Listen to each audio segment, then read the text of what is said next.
अच्छा, गुरु का ध्यान कैसे करें? जिन लोगों को ध्यान करना अच्छा लगता है, तो ऐसे गुरु का ध्यान कीजिए जैसे ध्यान मंत्र में सदगुरु भगवान का स्वरूप का उल्लेख है कि एक श्वेत कमल के ऊपर सदगुरु भगवान श्वेत वस्त्र पहन करके बैठे हैं। एक ज्योतिर्मय महापुरुष हमारे सदगुरु भगवान, जिनके चारों ओर से कोटि सूर्य समान ज्योति निकल के आ रहे हैं और इनके बाएं दिक में, मतलब बाम दिक में और बाम उरु के ऊपर एक शक्ति स्वरूपा नारी बैठी हुई है।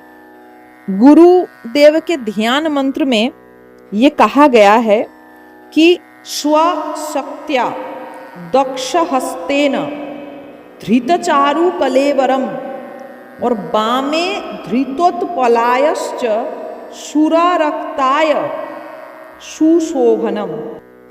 मतलब कि श्री गुरु के बाम दिक में एक शक्ति स्वरूपा नारी बैठी हुई है और वो लाल वस्त्र पहन करके, सुरक्तायः, उनका गात्र वर्ण भी रक्त वर्ण है और वो लाल वस्त्र पहन करके बैठे हुए हैं। सुशोभनम मतलब शोभित हो रहे हैं वो श्री गुरु के बाम अंग में, बाम उरु के ऊपर बामोरु शक्ति संयुक्तम लिखा हुआ है। ठीक है, बामोरु मतलब बाम साइड में जो उरु है, बामोरु शक्ति संयुक्तम। तो ऐसे गुरु का रूप है और वो जो शक्ति बैठी हुई है वो, उनका गात्र वर्ण लाल है, वो लाल वस्त्र पहनी हुई है और उस शक्ति स्वरूपा के हाथ में क्या है? एक कमल के फूल है।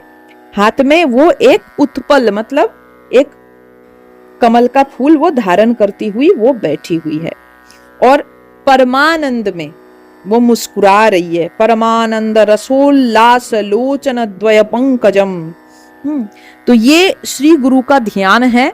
तो ऐसे आप अपने गुरु को चिंतन कीजिए आज्ञा चक्र में या हृदय में। हृदय में, आप हृदय में भी चिंतन कर सकते हो, आप आज्ञा चक्र में भी चिंतन कर सकते हो। जिन लोगों को माइग्रेन की, साइनस की समस्या है, जो लोग बहुत बुजुर्ग है, मतलब 60 के ऊर्ध्व चले गए हैं, वो लोग अपने हृदय में चिंतन करें।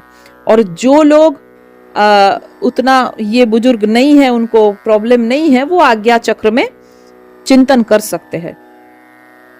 तो पिछले 3 भागों में जो कुछ भी मैं आपसे आज साझा की हूँ वो एक साधारण नियम है जो सभी पालन कर सकते हैं, चाहे वो वैष्णव धर्म से हो, चाहे वो शैव धर्म से हो, चाहे वो शाक्त धर्म से हो।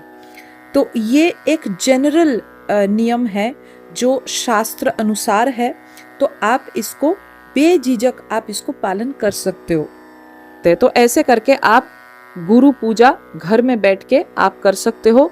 गुरु का स्मरण, ध्यान, और अंत में जब पूजा हो जाए तो आप वहीं बैठ करके गुरु का वाणी पाठ करो, जोर जोर से सबको सुनाओ, सबके कान में जाए।